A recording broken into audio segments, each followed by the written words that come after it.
So, hello everybody. Thank you for being here with me. I really appreciate it. I am just gonna take this time to have a little bit of a sit-down chat about a couple of things that have been on my mind lately. Firstly, I want to apologize for my absence. I have not been a very active poster on here at all, and I am sorry for that. Not because it's wrong to take a break or to step back from a thing, but I feel like I did it without any sort of like, hey, I'm gonna, check in with myself about this and then regroup and get back to you.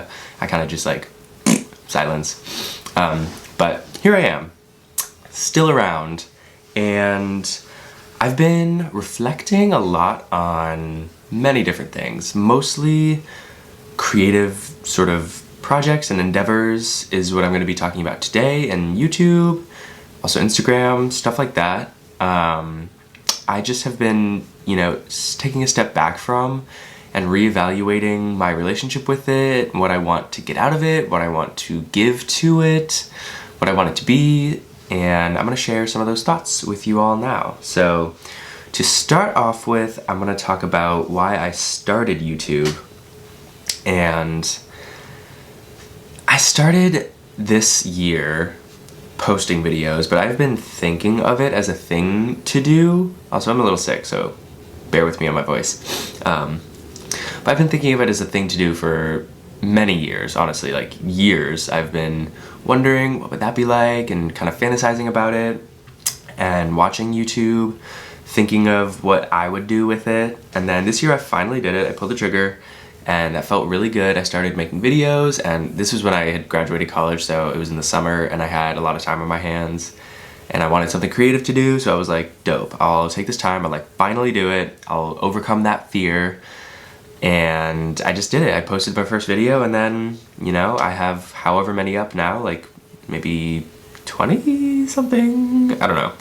But that felt really good.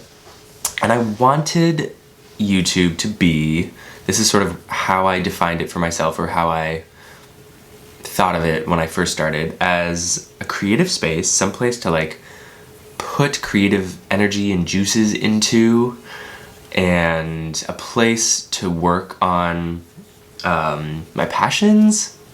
I was freshly graduated. I did not know / do not know what I really want to commit myself to or do full time.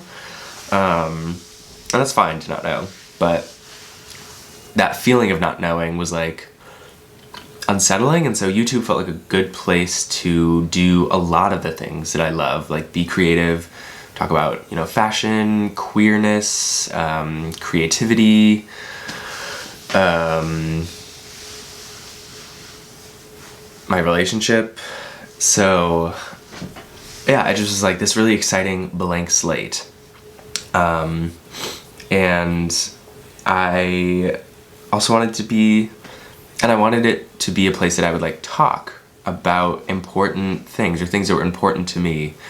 And then what happened, basically, in posting, I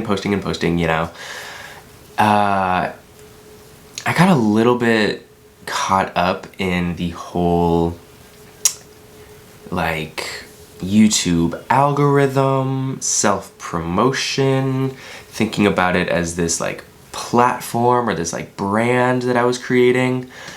And I still liked what I was making, but I just I felt like I wasn't connecting deeply with the content I was putting out there. It felt performative, even if it was coming from an authentic place. The way that I was packaging kind of what I wanted to say and do was there was this underlying, what if thought of what if I could become a big YouTuber, or what if this became a thing or source of income or this or that. And it's hard. I forgive myself, I do, because it's hard when the thing that you're working on and the platform, the website that you are participating in is built for people to think about their videos in that way. YouTube wants you to think about it in terms of how can I get as many people to watch this as possible, and how can I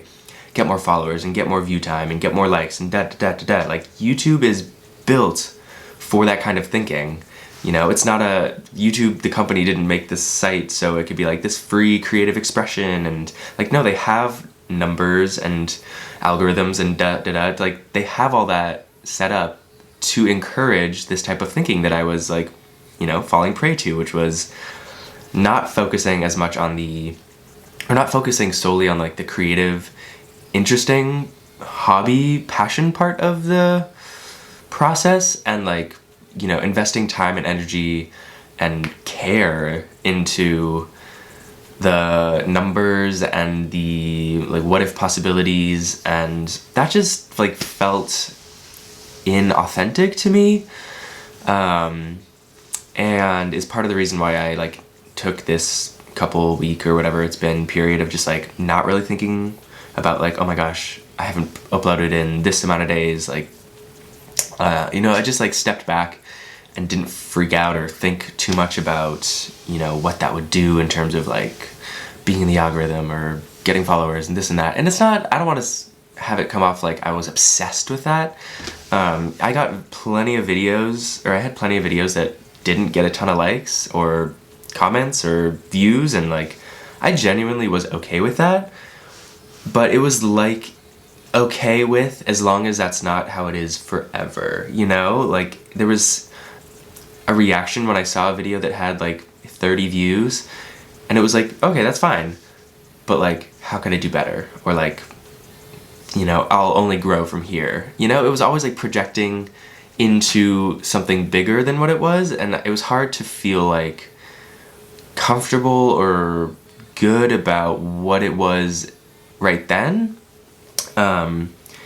And I also, when I was in this process of uploading and figuring out, you know, the ins and outs of YouTube, I just discovered the pressure that I put on myself for it to be like this perfect curated thing. And it is a weird like paradox between creativity and vulnerability with like performance and curation. And what I mean by that is that like, I definitely value honesty and vulnerability. It's something that I strive to work on in myself always, and like draw out of others. And, you know, I want the world to be a little bit more of a vulnerable, honest place. It would just be, I think, better. But with YouTube, what's interesting about it is that when I'm filming something like I am right now, I'm like totally alone, I can stop and like I can say the thing over again. I can rehearse things, I can write down a script until it sounds like polished and perfect. And there's nothing wrong with that at all. I think it's good for there to be a sense of like clarity and cohesion and you know, like some effort. And I think it's not an inherently bad thing to want your video to be like, you know, its best in a sense. But that also comes with a certain like price tag on what feels like performance. Like, it feels more performative when I am doing an intro and I want to get the like, you know, the cheeriness just right. You know, when I'm doing like, hey guys, welcome back to my channel, thank you so much for being here, I super appreciate it. Like, that is genuinely, I want to be expressing that in a cheerful, upbeat way that feels authentic, but repeating it so many times to get it like just right, it feels weird and unnecessary. But it's hard to not do it because it's so easy to press stop and press record and like try again. So even when I was making videos that did feel like, you know, authentic and artful and creative and just like fun to do, there was always the contrast or the parallel of having it feel like really curated or performative, or like I was aware of the amount of work and effort that went into something coming off as just like effortless. And it just feels like kind of inorganic, because when I go back to thinking about why I started YouTube, like what I really wanted and now want again it to be is just a place of like just like connection, like connecting with people, you know, having it be more of a like conversation, like a sit down conversation, late night, one of those chats with like a good friend, somebody you've known for a while, and it's just comfortable and feels like, you know, easy, and you can talk about hard things, kind of unfiltered and unpolished. I want it to be like that, more so than being like a first time meeting at a party where there's like an awareness, at least in my head, of like, oh, how does this sound, and is this exactly what I want to say, or what do they think, like, do they like me, what do they think of me, you know, all those sort of like first time meeting somebody feelings that I think we all have. Also, is this still recording?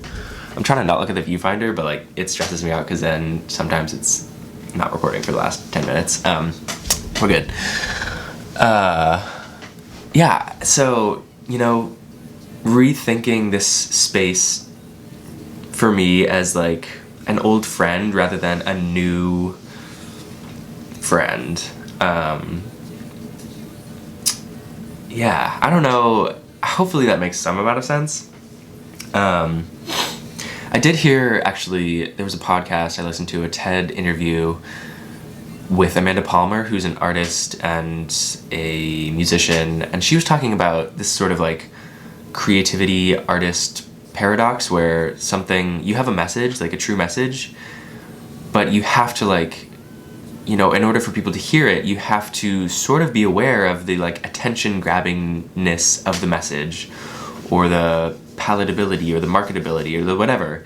And it's just this paradox between like authentic and inauthentic, and I haven't come to any sort of grand conclusion about my thinking in all of these things, but something that I really liked that she said was that she came to a place where she had to recognize that she did have a message and like big ideas that she wanted to share with the world, and in order to do that, like, she was the channel through which those things, those messages were shared.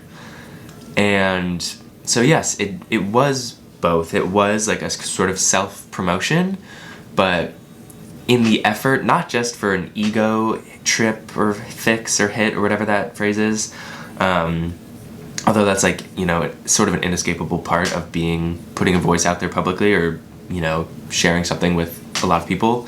It is going to be like an ego something, toucher, prodder. What's that phrase? Ego, whatever. But ultimately she was doing the self-promotion and the, you know, radical self-confidence thing in order to channel a larger message that she felt like was important. And that's really what I want to reconnect with, is like using this platform, this space, as a chance to like take these ideas and beliefs and values that I have strongly and have myself as the subject be like the sort of pathway to those, or the entry point to those, and not just to have, I don't want to get caught up in like the, oh, how many people are gonna enjoy this, or how many people are gonna view this, or, you know, doing a fashion video. I love fashion, but doing it and not feeling like I'm putting any value out there, which is a tricky thing to feel confident about, is like what value you're putting in there. And a lot of the fashion videos I've made, they're fun and like I enjoy them. I totally do myself, but I have to think about what is like the person watching this getting out of it. And entertainment is totally valid, definitely a worthwhile thing, but when I think about my love of fashion, it's not just entertainment that I want to like inspire or promote or embody, whatever. Like, I want there to be a takeaway of how to apply my views about fashion and whatnot, like, to your own life, or how to rethink or re-challenge your assumptions about fashion and clothing and style. I don't know, I want it to be just like a give and take, like a conversation between me and the viewer,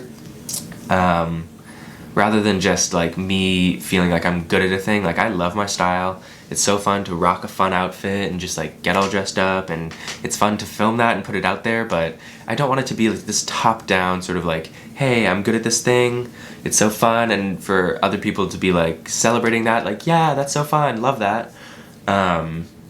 You know, I want things that I put out on the internet, be that on YouTube or Instagram, similar conversations, to have like a kind of value. So I want to just like sit down and chat more with everyone,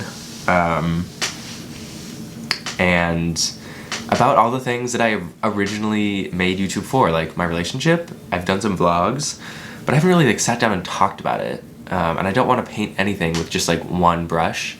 I want the topics and the things that I address and I'm honest about and vulnerable about to be like, to feel real and raw and like complete and whole. So, I don't know, going forward, this is a little like takeaway message thing that I jotted down. It's like, I thought, maybe not actively but subconsciously, that in order to inspire people, I had to be the sort of most polished or confident or sure of myself version of myself, in order for people to feel like, or in order for myself to feel like valid in inspiring people. Like, I couldn't be confused and like unsure and anxious and then also be promoting or encouraging, like feeling yourself and like feeling your best and like, giving yourself that yas queen when I'm not feeling yas queen. So I want to shift that to a place where we can like all come together and feel like we're not the only ones. That's where I feel like the power of the internet is in solidarity and community, and for us all to remember and re-remember that we are not the only ones. And I'm leaving that as a blank, broad statement because it can apply to anything, like anything at all. You're not the only, whatever you're going through, whatever I'm going through and feeling, and like the confusion and the anxiety and the things that I'm going to talk more openly about, like, I know I'm not the only one.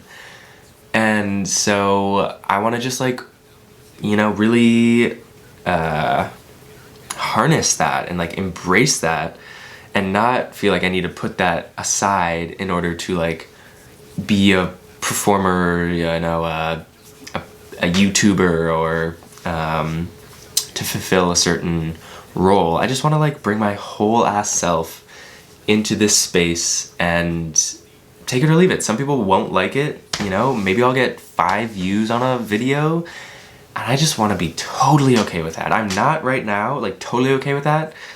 I feel like there's a sort of, with vulnerable things, it's easier when there's like, I imagine, 1,000 people watch it. If that feels easier than like 3 people watching it, because there's like some sort of strength in numbers thing, I don't know, but I want to just like, I want to talk about that, and I want to deconstruct these feelings that I have and share them. So yeah, I have for a long time sort of struggled with or grappled with this notion of like, I'm not doing things the right way, and that is another topic that I will definitely get into because it's really interesting. And it's like, despite all evidence, I feel like I'm not doing things the right way, but fuck that, I'm gonna do things exactly as I want to do them. And maybe some days that will be a really curated, performative, literally, like, big, not big budget, I don't have a big budget, but sort of grand, maybe that'd be a grand video. Maybe that will feel totally right. And then other days, maybe it'll just be me like sitting here drinking coffee and like chatting about a thing. Maybe I'll cry, maybe I'll pout. I don't know, but I just want to reconnect with this project or this space, and to not beat up myself for feeling like I'm doing it wrong, or yeah, I don't know, I want everyone, including myself, to be able to connect with our whole selves, and not just the parts that are easier to celebrate or more fun to demonstrate or display. Yeah, I don't know, this was all rambly. Thank you, if you're still at this point, so much. I really appreciate you taking the time to listen to this video, and yeah, I will be around. I'll be here chatting about things, and I want to do like, you know, a room tour of sorts, but my way, where it's like hands-on and applicable. Like, this isn't just like, oh, look at my great room. I don't know how I got on this, I guess because I just have been redoing it recently, but I want it to be like a takeaway of like, here are some solid ass tips that you can bring into whatever space that you're in. Same thing with fashion, you know, what are the takeaways, what are the things that extend beyond just like an entertainment sort of passive viewing place. And yeah, I think that's it for now. Let me see my talking points. Oh yeah, Instagram. I'm not on Instagram right now. I just like, I'm also doing a sort of check-in with myself about that and what I want that to be. But yeah, I have some fun video ideas coming through, or coming soon, hopefully. Also, I'm working right now, so it's like a little harder. I just need to end this video. I feel like now it's like a super ramble. This is off notes. I need to like bloop end. But thank you all again so much. I will talk to you soon. Ta-ta, farewell. I hope you have, you know, a not terrible day. That feels like doable, but also if you are having a terrible day, it's okay. I'm still here with you. Love you. Need you. And yeah, bye.